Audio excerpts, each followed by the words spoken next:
नमस्कार दोस्तों, स्वागत है आपका मेरे YouTube channel exam point by Hargovind में। और आज हम यूपी पीसीएस मेंस 2019 का होने वाला है उसके रिगार्डिंग हिंदी का लेक्चर स्टार्ट कर रहे हैं, जिसमें हम सबसे पहले अनेक शब्दों के लिए एक शब्द वाला टॉपिक कवर करेंगे। और सबसे पहले हम क्या करेंगे, जो प्रीवियस ईयर्स के क्वेश्चन हैं जो आए हुए हैं उनको हम डिस्कस करेंगे। उसके बाद हम एक्सरसाइज यानी जो प्रैक्टिस सेट है उसको देखेंगे। तो चलिए डिस्कशन स्टार्ट करते हैं। सबसे पहले देख लेते हैं जून 2018 में जो मेंस एग्ज़ाम हुआ था 2017 का, उसके जो वन वर्ड हैं उनके बारे में। तो सबसे पहला जो है हमारा वो है कि जो शब्दों द्वारा व्यक्त ना किया जा सके उसे क्या कहते हैं, अशाब्दिक। उसके बाद दूसरा क्या है, क्षण भर में नष्ट होने वाला, क्षणभंगुर। तीसरा क्या है हमारा, मध्य रात्रि का समय निशीथ कहलाता है। और पैर से लेकर सर तक क्या कहलाता है, अपाद मस्तक कहलाता है। यानी पैर से लेकर सर तक को क्या कहते हैं, अपाद मस्तक कहते हैं। किसी पर विजय पाने की इच्छा रखने वाले को क्या कहते हैं, जिगीषु कहते हैं। क्या कहते हैं, जिगीषु कहते हैं। ठीक है, देखो प्रत्येक वर्ष क्या होता है, हिंदी के 8 टॉपिक हैं, मेंस के सिलेबस में 8 टॉपिक हैं। उनमें से एक टॉपिक है वन वर्ड, और इसमें 5 वन वर्ड पूछे ही जाते हैं। ठीक है, 5 पूछे जाते हैं, कभी कभी 10 भी पूछे जाते हैं। तो आपको इनकी तैयारी बिल्कुल अच्छे से करनी है, जिससे कि आपका नंबर जो है इस एग्ज़ाम में बढ़ सके। हिंदी एक ऐसा सब्जेक्ट है मेंस में जिसमें आप काफ़ी नंबर ला सकते हैं, 100+ नंबर ला सकते हैं अगर आप अच्छे से तैयारी करते हैं। तो देख लेते हैं 2017 में कौन से पूछे गए थे। देखो जुलाई में हुआ था मेंस एग्ज़ाम 2017 का, एक वो कैंसिल हो गया था। उसमें भी जो पूछे गए थे वो क्वेश्चन किस प्रकार हैं, जिसके हृदय को चोट पहुँची हो उसे क्या कहते हैं, मर्माहत कहते हैं। क्या कहते हैं, मर्माहत। ठीक, उसके बाद जिसे ऊपर कहा गया हो, यानी जो अभी हमने ऊपर डिस्कस किया है या जो लिखा है उसको क्या कहते हैं, उपर्युक्त कहते हैं। ठीक है, आपने कई बार देखा होगा कि जब आप आंसर राइटिंग करते हैं तो जब नीचे कंक्लूजन लिखते हैं तो आप लिखते हैं कि उपयुक्त ऊपर जो वर्णित किया जा चुका है उसके अनुसार ऐसा ऐसा होना चाहिए। ठीक है, तो उपर्युक्त का मतलब होता है जिसे ऊपर कहा गया हो। उसके बाद दूसरा क्या है, जो शोक करने योग्य ना हो, यानी जिसके लिए दुख ना मनाया जाए उसे क्या कहते हैं, अशोक के कहते हैं। यानी जो शोक करने के योग्य नहीं हो। जिस पर किसी आतंक का छाया हो उसे क्या कहते हैं, आतंकित कहते हैं। यानी जिस पर किसी आतंक का छाया हो, मतलब जो किसी आतंक की उसमें हो, मतलब कह नहीं सकते कि मतलब आइडियलिस्टिक हो, मतलब वह आतंक के प्रेरित हो, तो उसको क्या कहते हैं, आतंकित कहते हैं। भय धन जो आधिकारिक रूप से राज्य को मिला हो उसे क्या कहते हैं, राजस्व कहते हैं। अभी आप देख रहे हो कोविड-19 के कारण काफ़ी राजस्व की हानि हो रही है, रेवेन्यू की हानि हो रही है गवर्नमेंट को। तो वह धन जो आधिकारिक रूप से राज्य को मिलता है उसे क्या कहते हैं, राजस्व कहते हैं। चलते हैं अगले अगले जो स्लाइड है उसमें देखते हैं क्या है। 2016 के एग्ज़ाम के बारे में इसमें जो दिए गए हैं, जो पूछे गए हैं उनके बारे में है। जिसका दमन किया गया हो उसे क्या कहते हैं, दमित कहते हैं। क्या कहते हैं, दमित कहते हैं। जिस पर उपकार किया गया हो उसे क्या कहते हैं, उपकृत कहते हैं। देखो, जिस पर उपकार किया गया हो, ठीक है, उसको क्या कहते हैं, उपकृत कहते हैं। अतिथि सत्कार की भावना को क्या कहते हैं, आतिथ्य कहते हैं।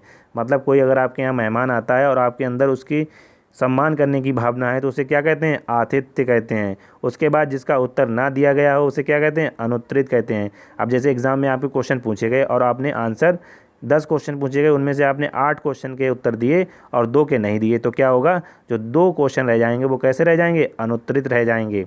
उसके बाद तुरंत उत्पन्न होने वाली सूझबूझ को क्या कहते हैं, प्रत्युत्पन्नमति। क्या कहते हैं, प्रत्युत्पन्नमति।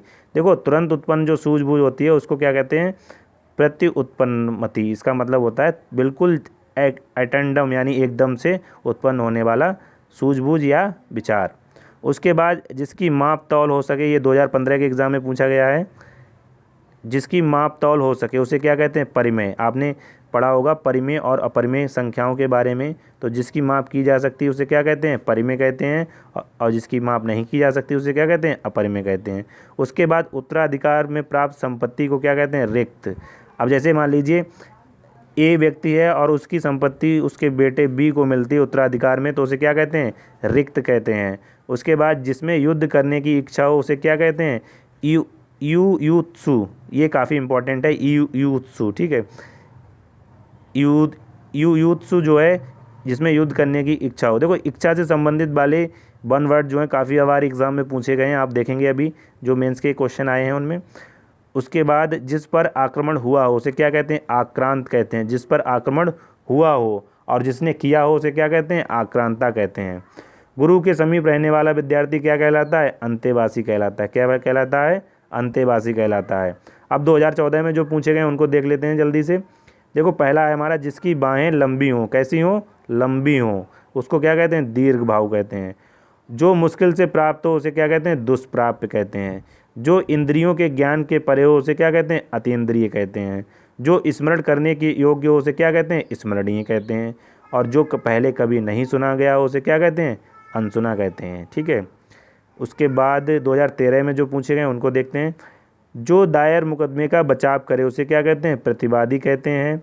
यानी किसी ने, जैसे मान लीजिए ए ने मुकदमा दायर किया बी के ऊपर, और बी का जो वकील होगा, जो उसको बचाव करेगा, उसको क्या करेंगे? प्रतिवादी कहेंगे। जिस पर विश्वास किया गया हो उसे क्या कहेंगे? विश्वसनीय कहेंगे। किसी के पास रखी हुई दूसरे की वस्तु क्या कहलाती है? धरोहर कहलाती है। क्या कहलाती है? धरोहर, जिसको इंग्लिश में हेरिटेज कहते हैं।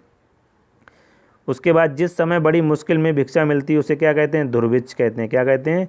दुर्भिक्ष कहते हैं। जब भिक्षा मिलना भी मुश्किल हो जाए उसको दुर्भिक्ष कहते हैं।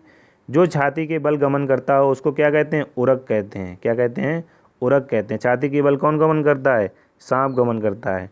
जो छाती के बल गमन करता है उसे क्या कहते हैं? उरग कहते हैं। सांप नहीं कहते हैं आप, फिर आप कहीं समझे कि सांप कहते हैं। ये तो समझाने के लिए बोल दिया गया कि सांप जो है छाती के बल चलता है, और जो छाती के बल चलते हैं उन्हें क्या कहते हैं? उरग कहते हैं। उसके बाद 2012 में देख लेते हैं कौन से पूछे गए थे। समान रूप से ठंडा और गर्म, समशीतोष्ण। आपने पृथ्वी पर पढ़ा, पृथ्वी पर देखे होंगे उष्ण कटिबंध होता है, शीतोष्ण कटिबंध होता है, समशीतोष्ण कटिबंध होता है। ठीक है। तो समान रूप से ठंडा और गर्म को कहते हैं समशीतोष्ण, मतलब ना तो ज़्यादा गर्म और ना ही ज़्यादा ठंडा। जो आसानी से प्राप्त किया जा सके उससे क्या कहते हैं? सुलभ कहते हैं। कही हुई बात को बार बार कहना उसे क्या कहते हैं? पुनरुक्ति कहते हैं। मतलब बार बार कहना, रिपीट एंड रिपीट। वह कभी जो तत्क्षण कविता कर सके उसे क्या कहते हैं? आंसू कवि कहते हैं। क्या कहते हैं? आंसू कवि कहते हैं। मतलब जो सिचुएशन को देखकर, परिस्थिति को देखकर तुरंत कविता अगर कह सके तो उसको कहते हैं आंसू कवि। उसके बाद है अन्य से संबंध ना रखने वाला, अनन्य। मतलब जिसका किसी से कोई संबंध नहीं हो उसको क्या कहते हैं? अनन्य कहते हैं। जानने की इच्छा रखने वाले को कहते हैं जिज्ञासु। देखो है, इच्छा से संबंधित हमने बताया था कि पूछे ही जाते हैं, इच्छा से संबंधित क्वेश्चन पूछे जाते हैं। एक मिनट, सॉरी। सबसे लास्ट में जानने की इच्छा रखने वाला जिज्ञासु कहलाता है।